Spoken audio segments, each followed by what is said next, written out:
Thank you so much for joining us. We are happy to have you here and so excited to be talking tonight about the Take Back the Night events that you all will be organizing and hosting.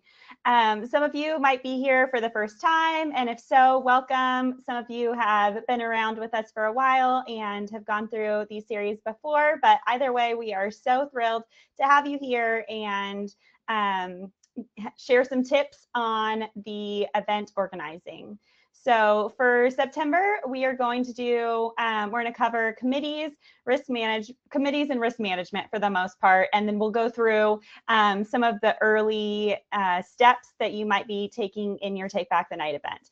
If you are planning for an October event, you might have already covered some of these, or another time in fall of 2025, you might have already covered some of these.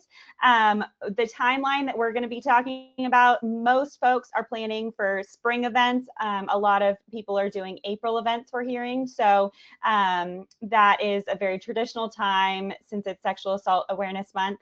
And so we'll be like, some of the timeline that we'll be talking about will be for April events, but all of the tips and everything that we're talking about applies for really any time of year as well. Sarah, would you like to give, well, I guess, sorry, I skipped introductions. My name's Amy Tilton, and I am the Assistant Director at Take Back the Night Foundation. I have been volunteering with the foundation since 2020, so a little bit over 5 years, and I work with a lot of our different teams, including our event holder team, and outreach to different schools. So I know I've communicated with some of you, and I'm thrilled to see you here. Sarah, would you introduce yourself and then share a little bit about Take Back the Night? Of course. So I'm Sarah. I'm the Associate Director at Take Back the Night, and I also started in 2020. And a lot of what I do at Take Back the Night, we have a huge volunteer team. We're 100% volunteer run. So a lot of my time is spent working with everybody there, assigning everybody to projects that really fit their strengths and their needs and things like that. I also run our internship program for all of the students on college campuses that want to get that school credit for volunteering for Take Back the Night, but also just working with the event holders and some of our chapters, helping oversee our newsletter, all of that things. I say, Amy and I oversee a little bit of everything at Take Back the Night. But to give you guys a little bit of a background on what Take Back the Night is, it is the oldest movement, so since the 1960s, to combat sexual violence, violence against women. And what is really cool about Take Back the Night Foundation is, although this movement lasts all the way back until the 60s, in 2001, the woman you see here in this picture on the cover of Time magazine, Katie Kessner, decided to form the Take Back the Night Foundation. I explain it a lot as like an umbrella organization because we had so many people that were hosting Take Back the Night marches. There might have been sexual assault prevention chapters on campuses. But what we really aim to do at Take Back the Night Foundation is join all those random people with their grassroots movements together. And we are a public charity that helps everybody network, have these trainings, have all these resources, and really bring that camaraderie together so we can all move towards the same shared goal as a collective group. But I would say I could say a little bit more about Katie too. I kind of jumped to that bullet point. But yes, as you can see, Katie Kessner on the cover of Time magazine was the first person to speak out publicly about date rape and kind of how that is varied from stranger rape, which is what rape was kind of assumed to be at that time. So she formed the Take Back the Night Foundation, some of our sister organizations. She's spoken in front of thousands of people. So she does a whole lot as well. Absolutely. Thanks so much, Sarah. Going into a little bit of the history, Sarah touched on a lot of this in her very well described understanding of Take Back the Night. But in the 1970s, this was when Take Back the Night was still more of a movement and the foundation hadn't yet been formed. It started mostly in big cities in response to unsafe streets and gender-based violence in those cities, primarily in Philadelphia, San Francisco, and Los Angeles. But there were also in New Zealand and Canada and the UK, movements were also starting. Then in the 1980s, those movements started coalescing around campuses rather than just city streets. And so hundreds of rallies and Take Back the Night marches were held at higher education institutions across North America. Then in the 1990s, there was real policy change that began happening as a result of these movements. So from federal laws and to college policies, lots and lots of movement happening there among the laws and policy changes. Then, as Sarah said, in 2001, Take Back the Night Foundation was formed by Katie Kessner and other volunteers in an effort to unite event holders, bring resources to the entire Take Back the Night community, and really continue this work.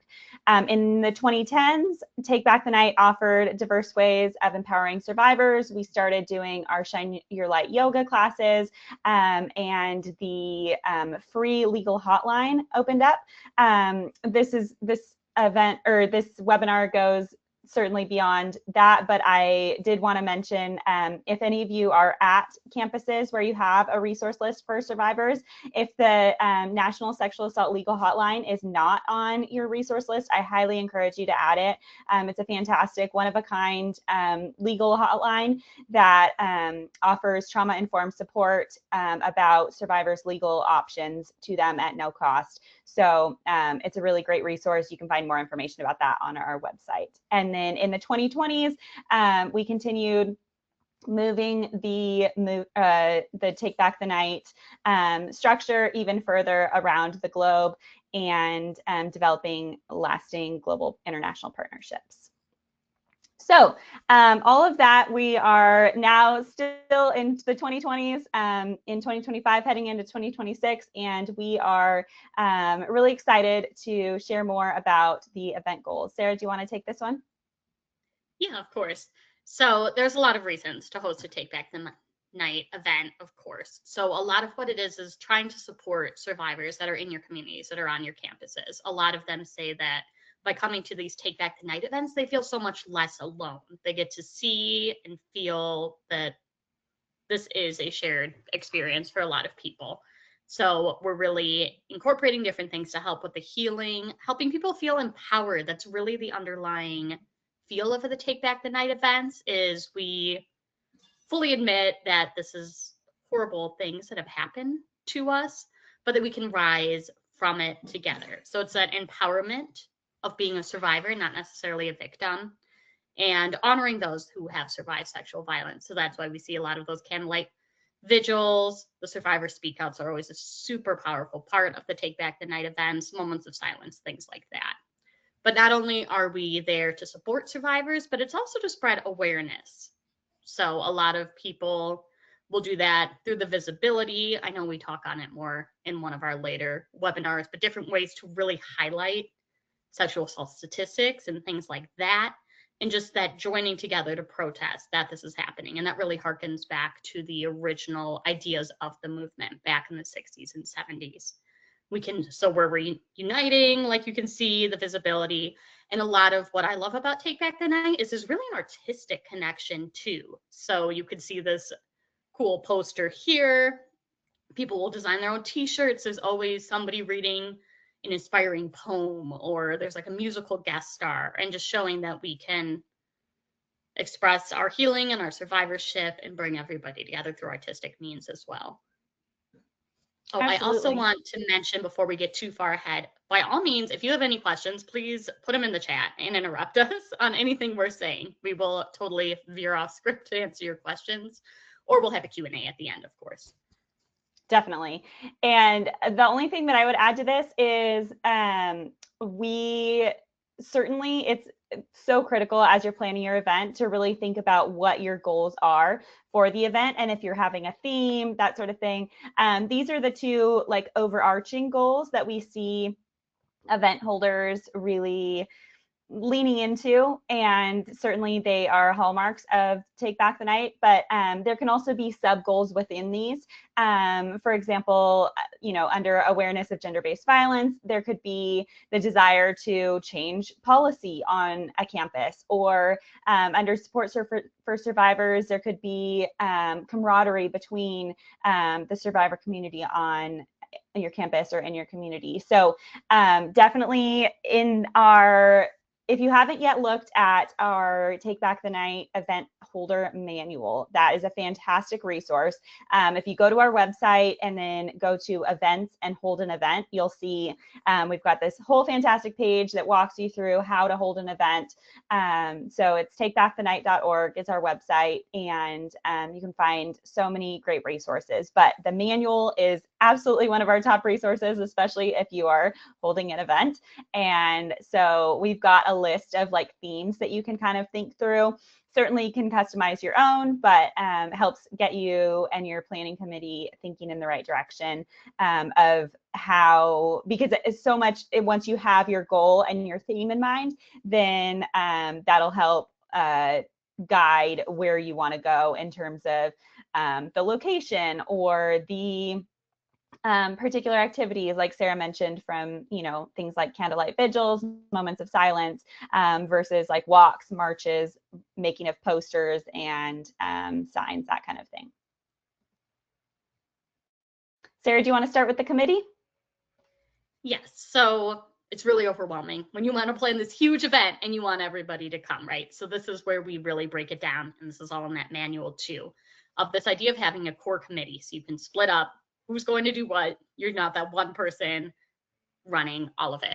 So the first thing this core committee that's planning this event is going to do is really look at kind of that goal we talked about. So the greatest awareness needs, finding that physical location, really looking at it seasonally. So like Amy said, there's a lot in the spring because we have Sexual Assault Awareness Month in April. October is a big month for Domestic Violence Awareness Month, but I mean, have it whenever is a good fit for you and your community. And just really look at who it is that's attending. Some are very college campus based, but we have so many people that are just hosting these events for the wider community. So really considering who it is that you will be inviting. Is this more student focused? Is this the whole community? Where are you going to draw in different attendees from?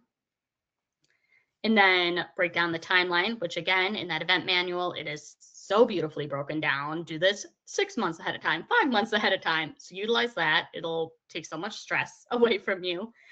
And then when you're deciding who should form this committee of the core people, that I don't have to read the bullet points exactly, but you're really looking for people who have this commitment that are really going to stick with you through all the months of planning, that you're able to delegate these tasks to and make sure that they can complete it without you needing to touch in on them all the time. Absolutely. We always talk about the importance of forming a committee because there's so many aspects to holding an event, and it can be really overwhelming for one single person. So if you are thinking of holding an event and you are one singular person, I highly encourage you to grab the community members around you, whether at your school or within your organization or whichever group you are affiliated with, and have people help with the planning. And we'll talk about some committee roles and how you can sort of divvy up the tasks in a way that makes a lot of sense. But ultimately, it's really so helpful to have the camaraderie and the help with planning to not have to do it all on your own. All right, so let's go to the next one. Sorry, my computer's stuck on this. But I think one question we do get sometimes when it comes to the committees is you have that one person. Let's say you're the one person, you're really excited to host it and you're not sure where to go to find a committee. A lot of the recommendations we do for that is, in a perfect world, you've got a college campus near you and you can look up sexual assault awareness clubs, or even somebody like a United Feminist type group. There's a lot of clubs on the college campuses. If you mention it to them, they'll jump in. They've got a whole group of young people ready to help. So I think that's the easiest one. But we also recommend looking at things like state coalitions and sexual violence, maybe rape crisis centers in your area, places, women and children's centers or shelters and things like that. So if you can't find those individuals necessarily, really trying to find some sort of organization or some sort of resource in your community that has that similar ideals and reaching out to them. And more often than not, they're interested. They just haven't taken that step yet. And they're just looking for that leader to call upon them to host this event with them. That's such a great point, Sarah. Did you want to take this slide, Amy? Sure. So as you start thinking about your committee, we'll get into on the next slide the particular individuals' roles, but it's really helpful to have at least 3 subcommittees. One that is the leadership committee, and these are going to be your folks who are doing like the core planning. So anything involving permitting, risk management, the choosing a date, time, location, figuring out like what your theme is, what your goals are. All of that should be overseen by the leadership committee. And then the leadership committee are also the ones who are gathering the other committees for the larger meetings and hearing reports, working with everyone to make sure that everything stays on track. So that's your leadership committee. Then you have the financial committee, who is handling all things budget related. So everything from setting your budget initially, finding co-sponsors if you need to, if you don't already have a set budget, and then documenting all expenses, submitting invoices to wherever the funds are coming from, that type of thing.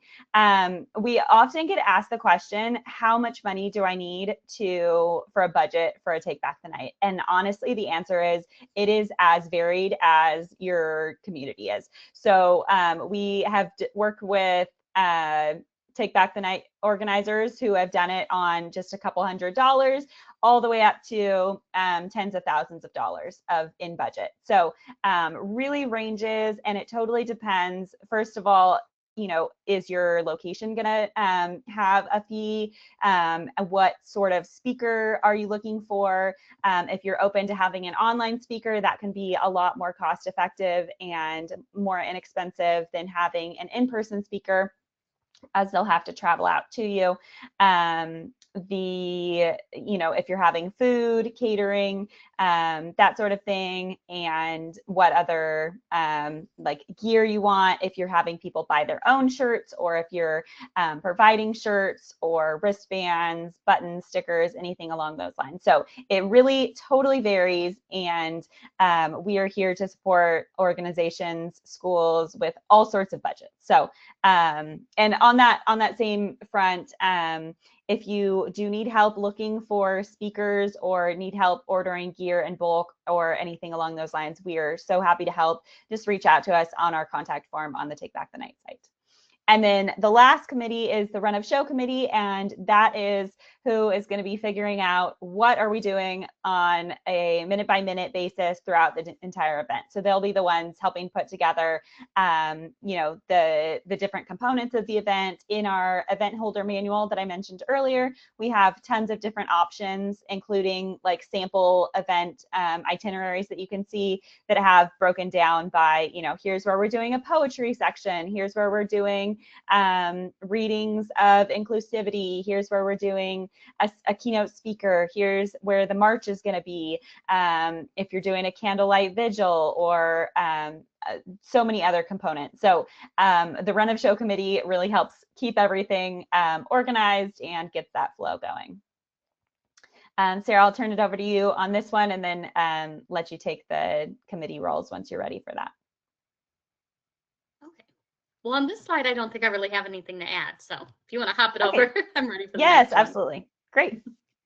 So on these committee roles for the larger teams, we have, I think, a marketing coordinator is one that is super important, because you want to try to get the word out about this as much as possible. And we do later in the year have a totally separate training about our specific suggestions on how to market. But I really recommend having somebody that is in charge of getting the word out to the newspapers, making sure that you have that strong social media presence and things like that.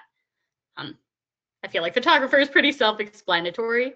A documentation coordinator and historian sounds kind of strange when you first hear it, but we really recommend this because when you choose to do a Take Back the Night event, it is really, you're taking part in this very historic movement that's been going on for well over 50 years. And part of what we like to do as a foundation is really collect all those different pieces and have this history that we can then share with everybody else. So really documenting everything that is happening, making sure you are documenting and sharing your contribution to this very impressive shared history that we all have as we work to end sexual violence. Say the logistics presenters performance coordinator is very similar to that last committee that Amy talked about. So making sure somebody's in charge of getting the presenters here on time, making sure their mics work, stuff like that. The financial and supplies coordinator is on that financial team. And then technology and production coordinator, you're going to hope that everything goes really well that day of, but you're really going to want to make sure that you have a coordinator set aside who's going to make sure that everything is running smoothly, all your technology is working. I'm thinking even of my son's like big regional spelling bee. The microphone didn't work for 30 minutes. And that was a child spelling bee. You don't want that to happen to your Take Back the Night event. So just having that extra person that's making sure to make sure everything's ready and you're set to go. So, Definitely. any of these that you want to provide more detail on, Amy? Yeah. So these are sort of the larger teams. And I think that, like Sarah said, the documentation coordinator and historian, I think can be really important for helping connect you with the foundation. And we love seeing your events. We want to celebrate your event. And press it out. If you're open to having your photos shared through our newsletter or through our social media, through our website, anything along those lines, we are always happy to share out what the local event holders are doing. So definitely take lots of photos, take video. I know we'll mention this on trainings in upcoming months, but I want to drop it here now.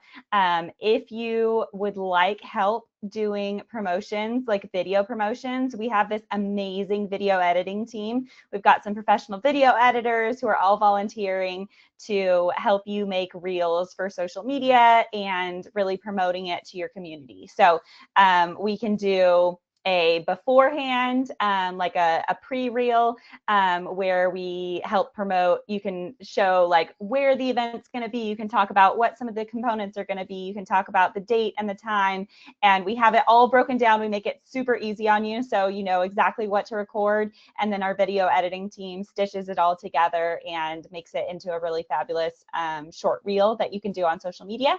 And then also for after the event, after you've taken all your amazing pictures, hopefully taken some video content as well, then we can help you do a post reel that you can have for, documenting what all you've done through the event, but also, again, to share out on your social media platforms and for us to be able to share out and celebrate your success with other event holders as well. And we can share that through our Take Back the Night Foundation social media platforms.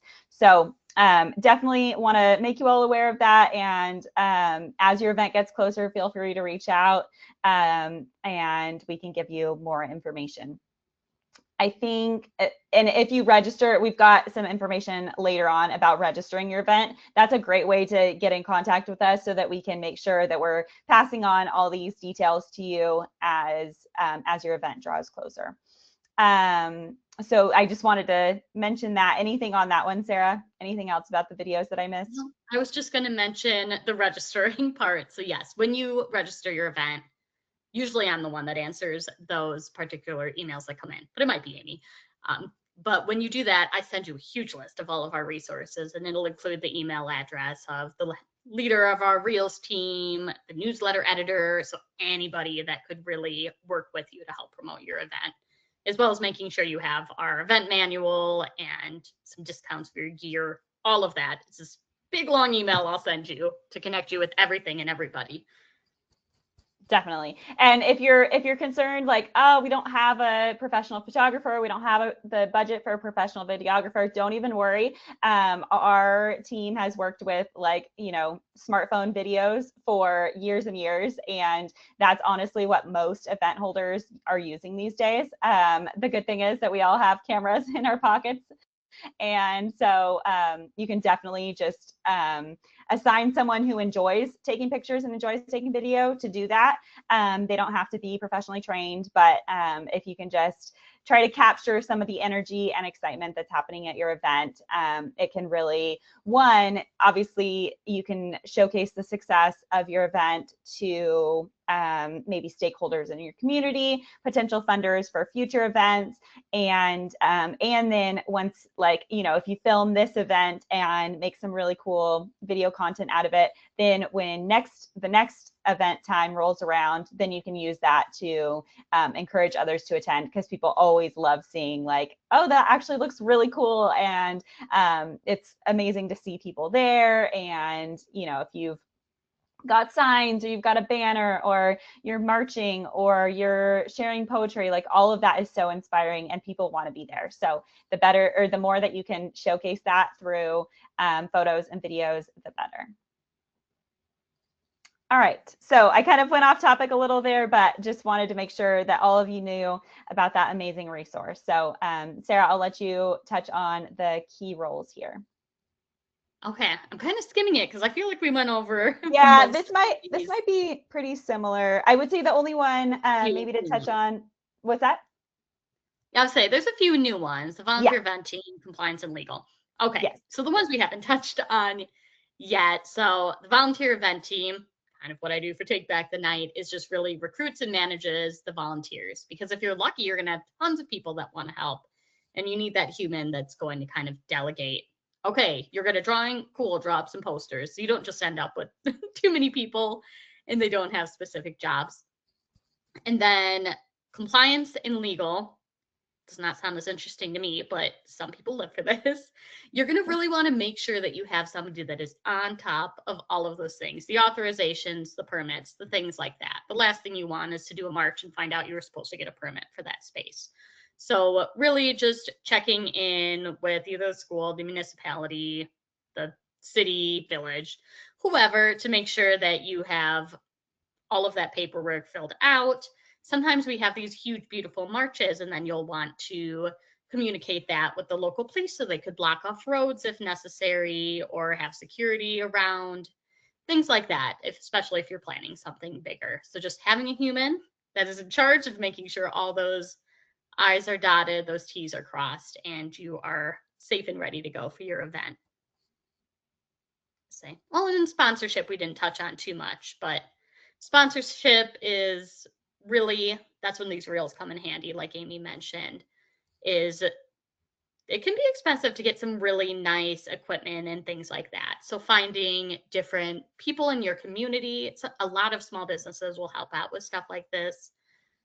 Just trying to connect with them, tell them about what you're doing, how excited you are, show them anything you have already. So just having somebody that tries to accrue some of those funds and monetary contributions so you can have all of the wonderful things that you want to be a part of your event. On the sponsorship front, we have this list of, if you're interested, I can send it to you. Just message us through the contact Take Back the Night form on our website. But if you're in a community, definitely, like Sarah said, reaching out to small businesses, talking to, like, if you need audio equipment, don't just reach out to someone like to give you the money for it, but like try reaching out to the actual companies and see if they'll donate for your event. Really explain what the purpose is in your community, and that could be so helpful toward getting people to really help contribute and get involved in the event as well. If you are on a high school or college campus, we have so many ideas for all the potential co-sponsors. Certainly reach out to like other student organizations. So as many student orgs as you can on campus, whether that be from like Greek life to athletics to student government, student activities board, all of those can be potential sponsors. And then definitely the departments, academic departments can be great to partner with, less so financially, but more for helping with attendance. So that's a little bit further down the road, but definitely keeping that in mind as potential like collaboration. And then also the departments like Dean of Students Office, Student Activities, Campus Life, any of those can help with sponsorship sometimes as well.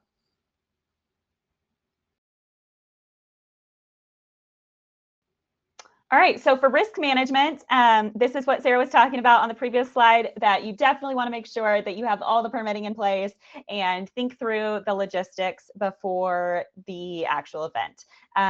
You want to first think through location, date, time, location are really critical to think through very early in your planning process. You want to find out where is available for you to do this. If you are with a school or university, doing it on campus can be great, can usually be more cost effective, and but make sure that you get those blocked off as soon as possible. We find that like some of the really cool like student union building or other buildings on campus can get booked up early. So make sure that you pick your spot.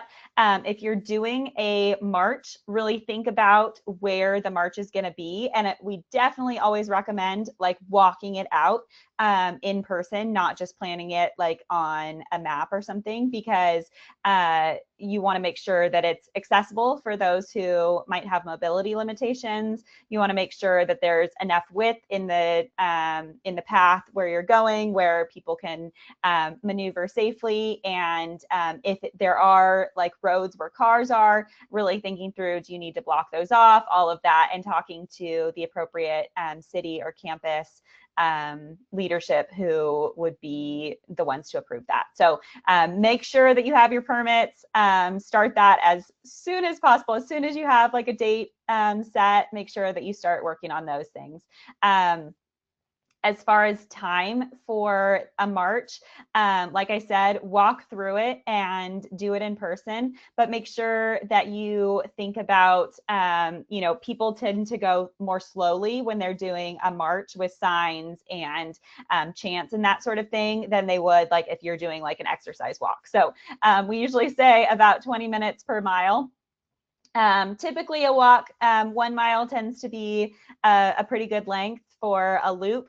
And we usually do recommend a loop unless there's something really intentional at the start and the close. But just for the sake of, parking and location, it can be easier if it's a loop. Be sure that you have time for as you're like scheduling your time. If you're doing outdoor, we really recommend having an indoor backup location unless you have tents, because if rain comes, the last thing that you want is to have to cancel your event. And then if you are doing an indoor event, well, I guess this applies to indoor or outdoor, as you're booking your like location, and if you have to like, block off a room or something like that, make sure that you leave time for setup and breakdown, not just the actual event time. Sarah, I'll let you touch on the last two. Okay, I think I touched on them a little bit, but yeah, having that traffic control, so you don't want to be marching through, it's rush hour, there's cars everywhere. So really, if you're communicating with campus police, city police, whoever it is, to make sure that they can help with any sort of barricades or taping things off if you guys decide that that's best. Usually it's helpful to let the fire department know as well. The more people that are aware, bodies that are there if needed, is definitely helpful. Better to over communicate than under communicate when in doubt. Definitely. All right, and then for permitting, these are just a couple we already talked about doing them ASAP, but the best offices to reach out to if you're not sure where to start, if you're doing a community event like out in the city, you'll want to contact your city's Parks and Rec department, and they'll be the best ones to be able to guide you in terms of what you need to fill out, who you need to talk to, that sort of thing. A university event, often student activities office is going to be helpful. Sometimes universities will have like a specific office in charge of holding events, but starting with student activities or student life tends to be a really great place, and they can usually guide you from there.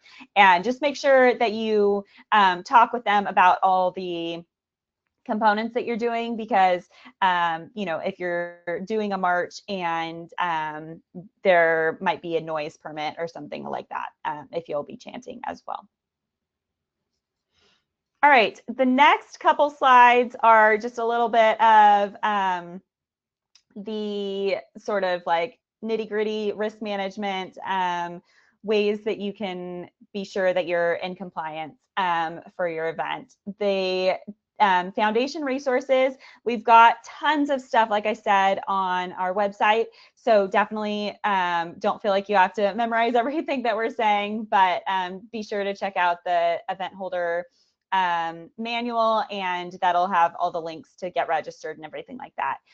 We have our style guide so that you can use our logo, things like that. I have on the next slide some like guidelines for using the logo, but we definitely encourage you to, if you want to use like our color palette, anything like that, you're welcome to do that.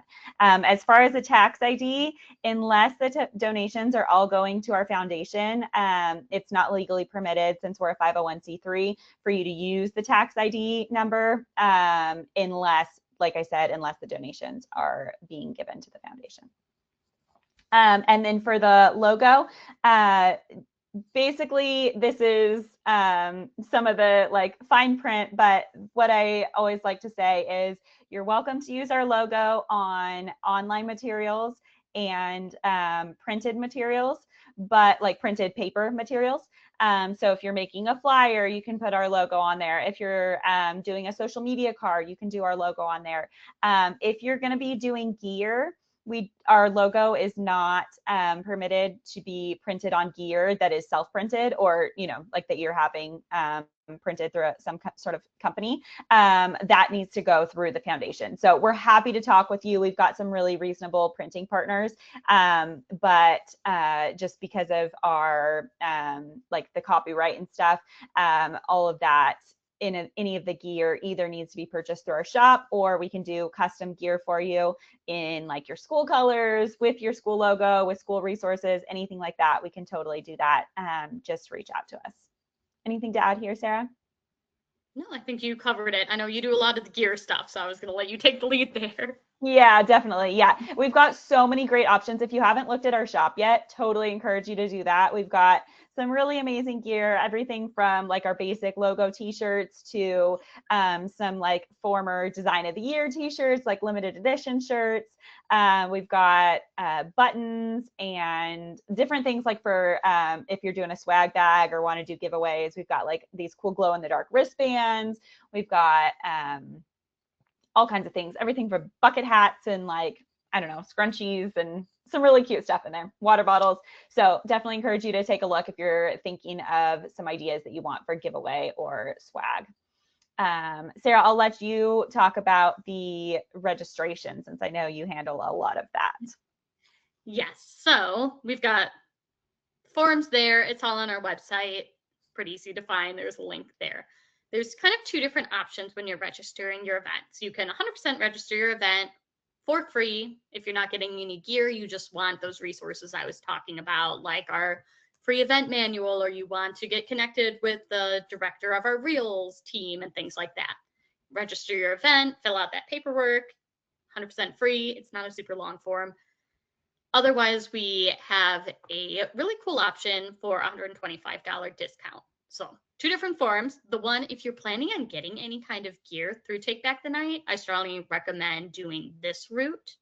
So for $125, same form, but you would also get one of those things you see there. So our huge Take Back the Night banner, I'd say that's definitely the one that the most people order. But if you prefer, we've got our nice Take Back the Night t-shirts in black or white, just really nice simple ones with our logo. If you're doing a swag bag, I definitely recommend those 60 Glow wristbands. So you can register with the same form, but with that $125, you would get this one of these things for free and discounts on the gear that you might be interested in purchasing. Great. A couple other notes on gear. If you are thinking of getting some gear, definitely, like I said, look at our gear shop. And a couple of things I want to highlight. We've got some event kits. Those are meant for events of 50 people or more because they're set up with like in packs of 50 basically. So we've got everything from t-shirts, posters, wristbands, candles, glow sticks, all kinds of things that can be in those event kits. And that's an easy way to just like one and done. You don't have to keep adding things to your cart. It's just they're made for events based on all of the feedback that we've gotten from event holders over the years. If you do want to like pick more specifically which types of things that you want, check out our bulk gear section. And that's where you can find things to get like, you know, if you want a pack of 50 stickers, it's a lot cheaper to buy it in a pack than it is buying it one by one. So definitely encourage you to look through the bulk gear section. And then lastly, if you are like planning your first event and you're like, oh my word, how am I going to fill this time? I don't have poems. I don't have the time to go look for all poems. I don't have survivor stories. I don't have all these things.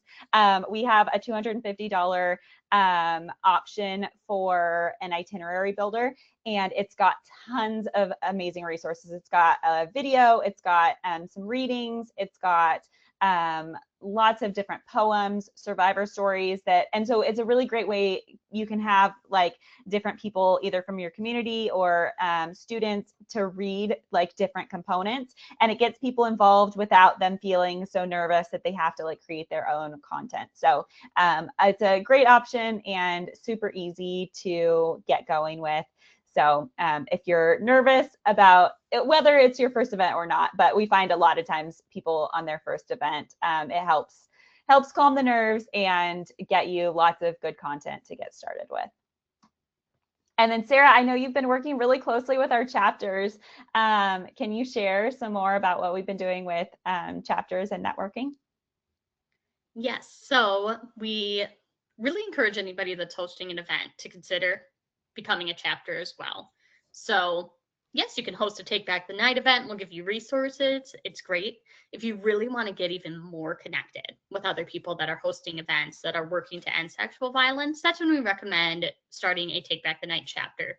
Yes, most exist on college campuses, as you can see here, but it is a lot of community centers.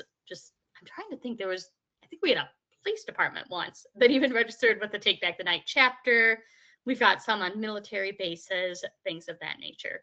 So there's no fees or any monetary commitment that you need to join as a chapter.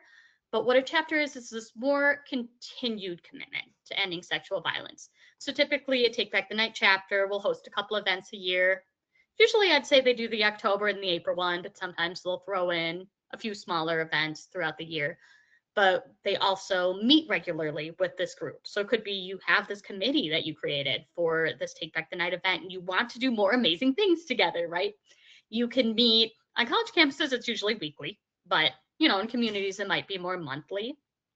One amazing thing that my interns worked on, not last summer, but the summer before, was this step-by-step chapter guide, because we had some high school students reaching out to us and they said, we'd love to start a chapter, but like, what do we do at the meetings? Where do we even get started? So we created like a week by week itinerary of what to do at your chapter meetings. So there's always some sort of like a call to action. There's this reflection piece of stuff you can talk about. We incorporated our event manual. So as you're meeting every week, you're slowly working towards planning those Take Back the Night events on this regular basis that you're meeting. Here's a fun activity that you can do to express yourself creatively or to start asking those hard questions, or a little bit of training. What do you do if somebody comes up to you and say that they're a survivor? So we incorporate so many different things into this giant chapter itinerary kit that we have. And that, again, completely free of charge when you register your Take Back the Night event. So I think that is the ideal way to really push from it being somebody who hosts an event to somebody that's making this weekly or monthly, just constant commitment to ending sexual violence. So something definitely to consider, especially if you host this event and it goes amazing and you have this great team and you want to keep that momentum going. You can reach out to us, even if you're not ready to register your chapter quite yet. Just get some more information from the Contact Us forum on our website. That's fine too. We're happy to answer questions. Definitely. Yeah, that resource or the chapter kit that Sarah's talking about, it's so incredible. It's got so much and it makes it really easy that like it can be a student-led club because it's so easy. They can just like walk through the week by week itinerary, or if they're doing monthly, they can consolidate those into monthly sections too. So makes it really easy and really fun for students or community members to get more involved and continue on the commitment toward ending sexual violence and supporting survivors. All right, well, that is the end of our slides for today. We have another one upcoming. It's in November. Sarah, do you remember the date, or I can look it up? No, I do not remember off the top of my head right now. Okay, let me look it up because I want everyone to be able to mark it in their calendar. I know, there's always something I forget to do to prep for this. I know. Okay, so it's November 6th. It's going to be the same time, November 6th from, that's another Thursday, and it's same time, 8 to 9 p.m. Eastern. And we'll be covering some like themes, event components, how to choose a speaker, different topics like that. So definitely encourage you to register for that. And we haven't gotten any questions yet. If you have any questions, feel free to drop those in the chat. We'll give another minute or so if you have anything that you're wondering. Otherwise, you are always welcome to like message us later, and we're always happy to answer questions. But if you have anything now, we would love to answer your questions in real time.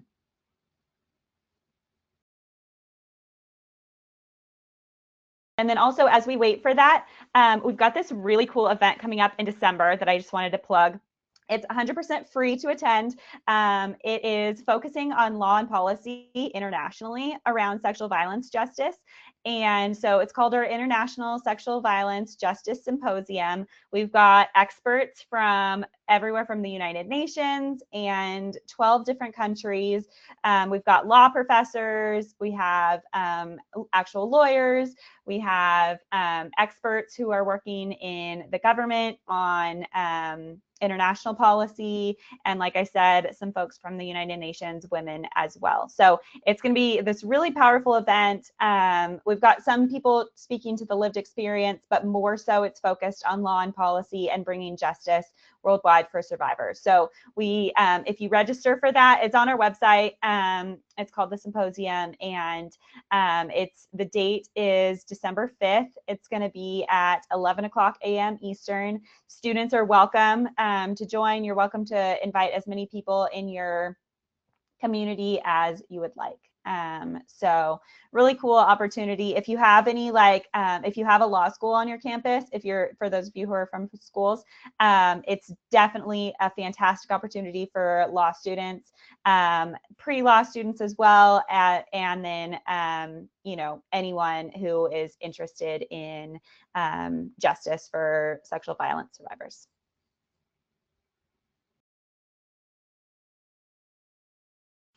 All right, doesn't look like we have any questions, so I think we can wrap this up.